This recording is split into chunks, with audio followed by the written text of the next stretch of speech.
Cam छो public. तो आज हम करने वाले हैं एप्लीकेशन ऑफ इंटीग्रल के एग्जाम्पल। तो देखते हैं एप्लीकेशन ऑफ इंटीग्रल में कौन सा एग्जाम्पल हमको दिया गया है। तो आज एप्लीकेशन ऑफ इंटीग्रल में हमको एग्जाम्पल दिया हुआ है कुछ ऐसा।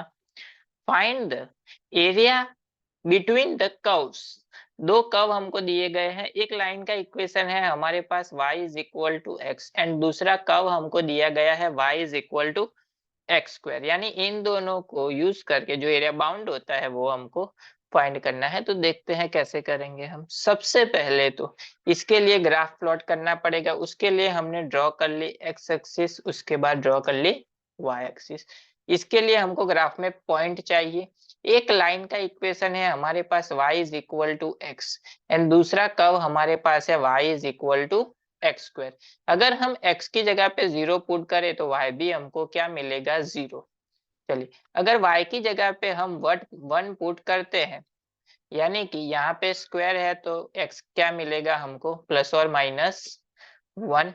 यानी कि 0 0 पॉइंट आएगा यहाँ पे, वाई एक्सिस पे 1 आएगा, यहाँ पे +1, यहाँ पे -1, यहाँ पे। यानी हमारा कर्व कुछ इस तरह से होगा। तो ये कर्व हमने ड्रॉ कर दिया। उसके बाद बारी आती है लाइन की। अगर हम x की जगह पे 0 पुट करें तो y भी क्या मिलेगा, 0। अगर हम x की जगह पे 1 पुट करते हैं तो y भी क्या मिलेगा, 1। यानी कि ओरिजिन में से पास होती हुई कुछ इस तरह से लाइन हमको मिलेगी। और मान लेते हैं कि यहाँ पे जो पॉइंट टच हुआ वो क्या है हमारा, 1 पॉइंट है। यानी कि ये पॉइंट हमारा यहाँ पे इंटरसेक्ट होता है 1 पे। यानी कि ये पार्ट हमको फाइंड करना है। तो इसके लिए हमारे पास लाइन का इक्वेशन है। तो लाइन में से अगर हम कर्व को माइनस कर देंगे तो हमको ये वाला पार्ट मिल जाएगा। चलिए, लाइन के लिए एंड कर्व के लिए, दोनों के लिए लिमिट क्या होगी, 0 से लेके 1 तक।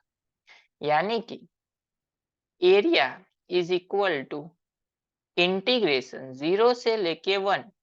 एक्स एक्सिस पे लिमिट ली हुई है तो सब्जेक्ट बनाएंगे हम y को, y dx। ये हो गया लाइन के लिए, माइनस इंटीग्रेशन 0 से लेके 1 y dx। ये हो गया कर्व के लिए।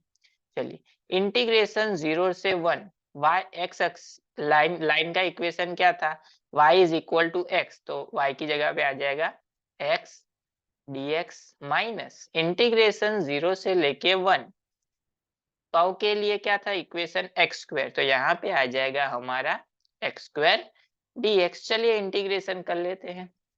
x का इंटीग्रेशन हो जाएगा एक्स स्क्वायर बाय 2 माइनस इसका हो जाएगा एक्स स्क्वायर का हो जाएगा एक्स क्यूब बाय 3। दोनों की लिमिट सेम है तो हमने साथ में रख दी। चलिए, upper limit minus lower limit 0 है, पुट करने की जरूरत नहीं है, तो सिर्फ अपर लिमिट। यानी कि 1/2 माइनस 1/3, यानी कि cross multiply 3 minus 2 divide by 6, यानी कि 1/6। यानी ये एरिया हमको क्या मिल गया, 1/6, जो हमको फाइंड करने के लिए बोला गया था।